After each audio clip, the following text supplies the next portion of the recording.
Blazing Saddles was a film that didn't just break the rules, it shattered them. The production was as wild as the movie itself, featuring fights on set, censored lines, and even an unprecedented mid-scene change of the star. Get ready for a deep dive into 20 bizarre facts about the film, including the shocking story of how even John Wayne turned down a role. Hold on tight, this ride's going to be a bumpy one. Number 1. The shocking on-set collapse. On the very initial day of principal photography, a cascade of disastrous events unfolded. The pivotal role of the Waco Kid, the disillusioned gunslinger, was originally designated not for Gene Wilder, but for the distinguished Oscar-winning veteran, Gig Young. The studio felt secure with his seasoned, serious demeanor. However, as he took his place in the jail cell set for his inaugural scene, his hands were noticeably trembling, and his voice was ragged. Mid-take, the actor suddenly fell to the floor. The initial assumption of an acting moment quickly evaporated. Young was suffering from acute alcohol withdrawal. He was dismissed from the picture within hours. Mel Brooks, displaying remarkable composure, made one phone call to his trusted friend Gene Wilder. There was no elaborate casting process, just a direct question. "Can you be on a flight tomorrow?" Wilder, without even reviewing the script or discussing the character, instantly agreed. He arrived on set the next morning, exhausted and unprepared. But the moment the cameras rolled, he embodied the Waco Kid so perfectly that the initial chaotic start was instantly forgotten. Number 2. The writer who was too wild to star. Long before a single frame was shot, the uncompromising comic soul of the film was being forged by Richard Pryor. Brooks enlisted him to collaborate on the screenplay, and Pryor approached the material with brutal honesty. His jokes carried real social weight, injecting the narrative with a crucial element of genuine danger. Brooks desperately wanted Pryor for the main role of the sheriff, recognizing that Pryor's ability to make an audience uneasy before eliciting laughter was essential. Yet, the nervous studio executives refused, citing Pryor's volatile personal life and headline-making controversies as too much of a liability. The part ultimately went to the magnificent Cleavon Little, whose performance was smooth, intelligent, and utterly commanding.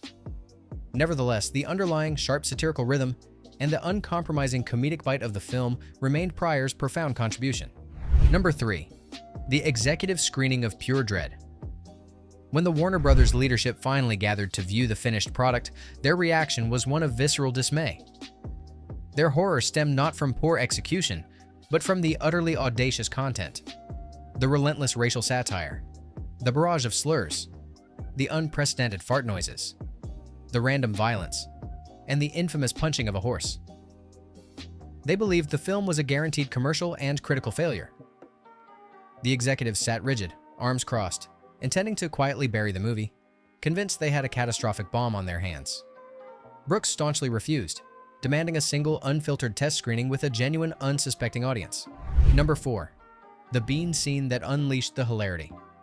For the first 20 minutes of the test screening, the silence in the theater was so profound it bordered on hostility. Then came the famous scene. A cluster of rugged cowboys huddled by a campfire, finishing their meal of baked beans. The ensuing visceral and totally unfiltered sound effect broke the oppressive tension. A second, and then a third followed. The audience exploded into uncontrollable laughter.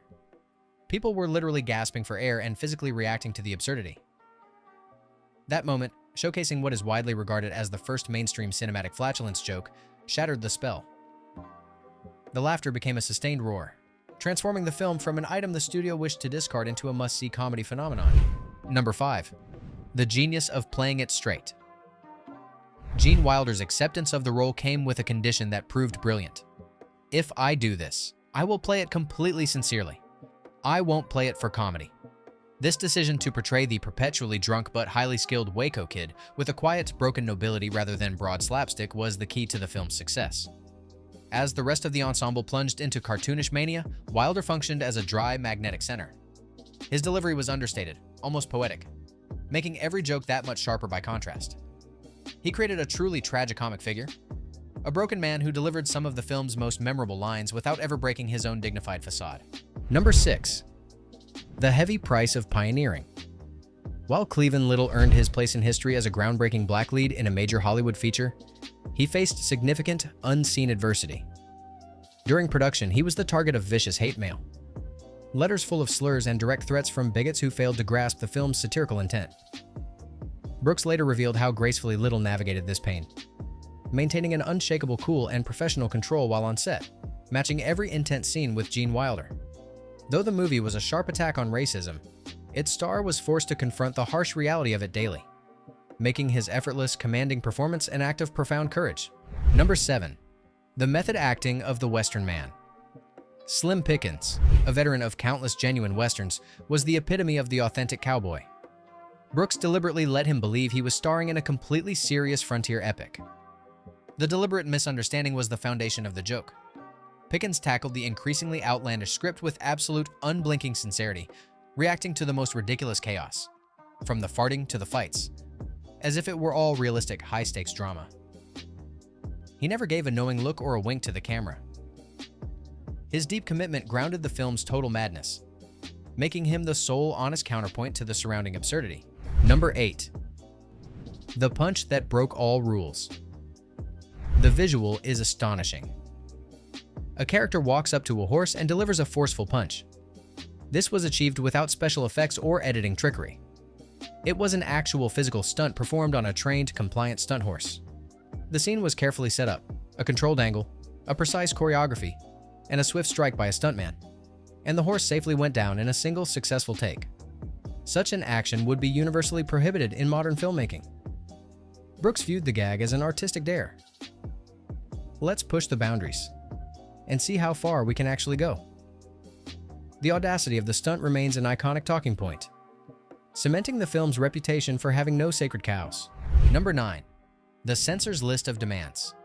The film's passage through the Motion Picture Association of America, MPAA, was a full-scale battle. Censors marked up pages detailing racial insults, overtly sexual jokes, religious mockeries, and Holocaust-related gags. A persistent legend claims one censor warned Brooks, "You will be unemployable if you release this cut."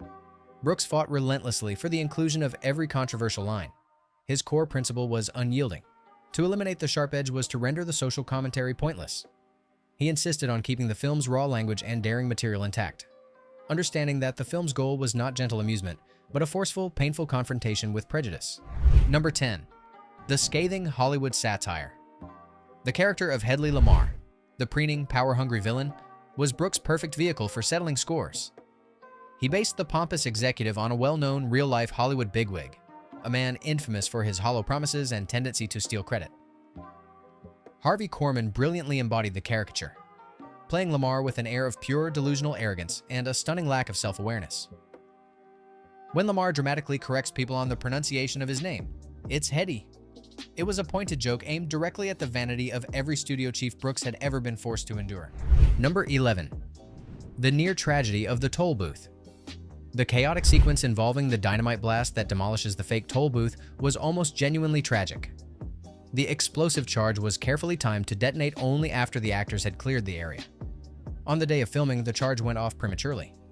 Debris from the explosion rained down mere seconds after the cast moved out of the camera's view. Though no one was hurt, the scare was significant. Brooks immediately implemented a strict rule, banning all non-essential personnel from the set during any subsequent explosives use. Despite the danger, the shot was kept, confirming that the film's sense of humor extended even to moments of extreme risk. Number 12. The grand, senseless musical finale. The film's conclusion dissolves into utter chaos. Characters abandon the Western set. An all-out brawl spills onto an adjacent soundstage. And then, completely out of nowhere, a lavish musical number breaks out. Dom DeLuise emerges to lead a chaotic improvised chorus line. Studio bosses were bewildered, calling the sequence nonsensical and structurally insane. Brooks simply filmed it anyway. DeLuise improvised most of his manic dialogue, the dancers were minimally rehearsed, and the whole sequence was assembled through sheer force of will in the edit. This absurd, high-energy musical climax was the perfect final statement for a movie that gleefully abandoned every narrative convention. Number 13. The question that missed the point. Following the final screening, a senior studio executive remained silent as the credits rolled. When the lights came up, his only question about the famous ending, where the sheriff and the Waco kid literally leave the film and drive off in a limousine, was, why did they leave the movie? Brooks simply replied, because it's finished.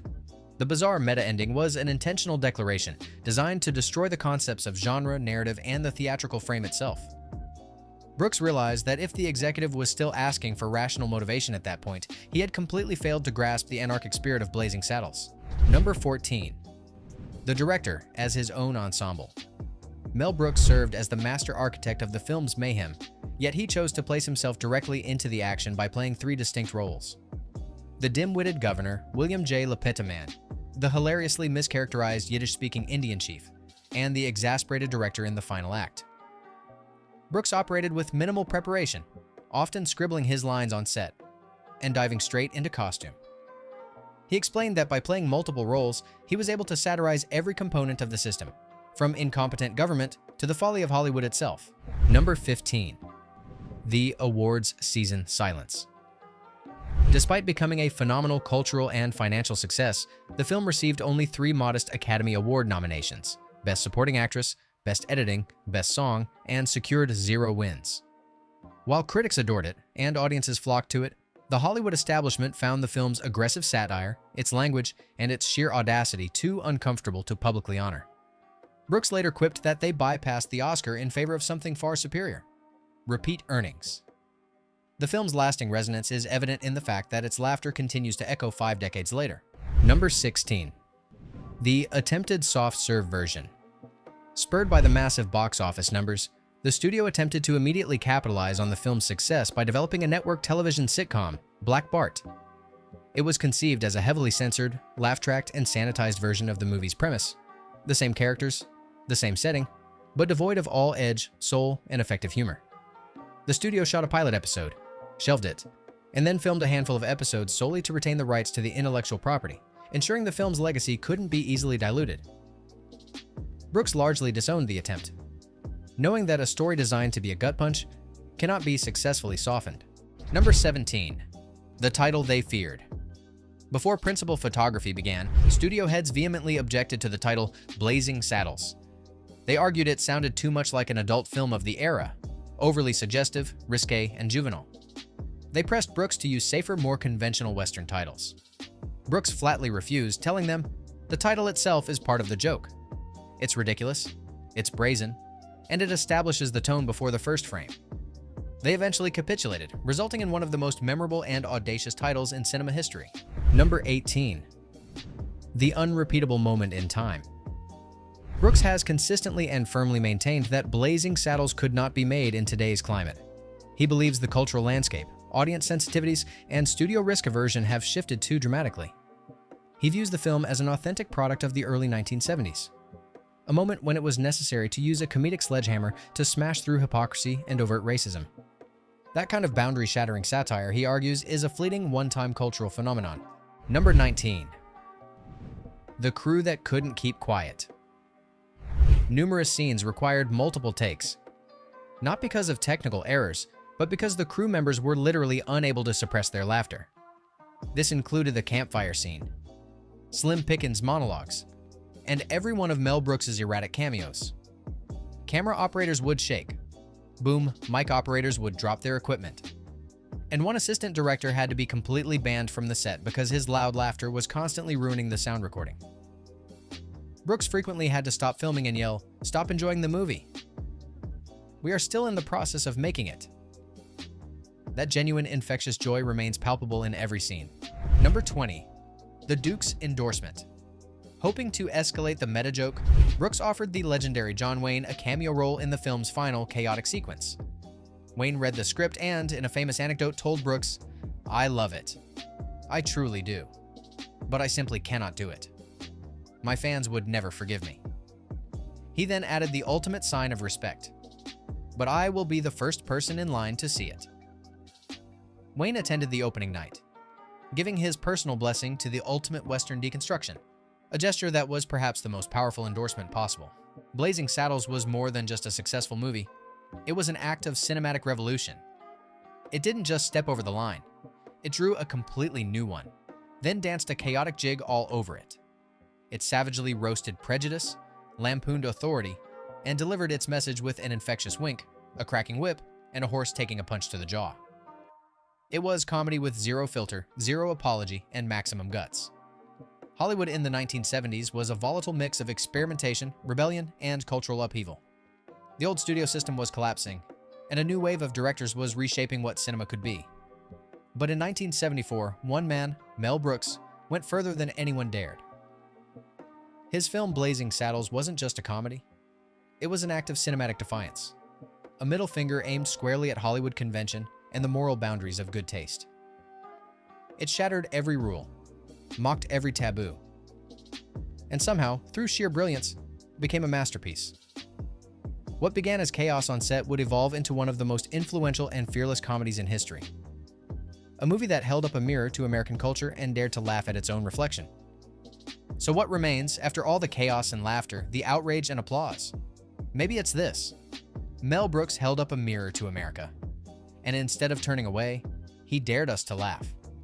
He showed that mockery could be medicine, and that even in a world of hypocrisy, laughter can still tell the truth. Blazing Saddles isn't just a film, it's a challenge. A reminder that the most sacred thing in art isn't safety or politeness, it's courage. And in 1974, armed with a script full of bad words, fart jokes, and wisdom disguised as nonsense, Mel Brooks proved that courage can look a lot like comedy. If you found this deep dive into the madness behind the masterpiece compelling, please hit the like button and subscribe to our channel for more explorations of groundbreaking cinema.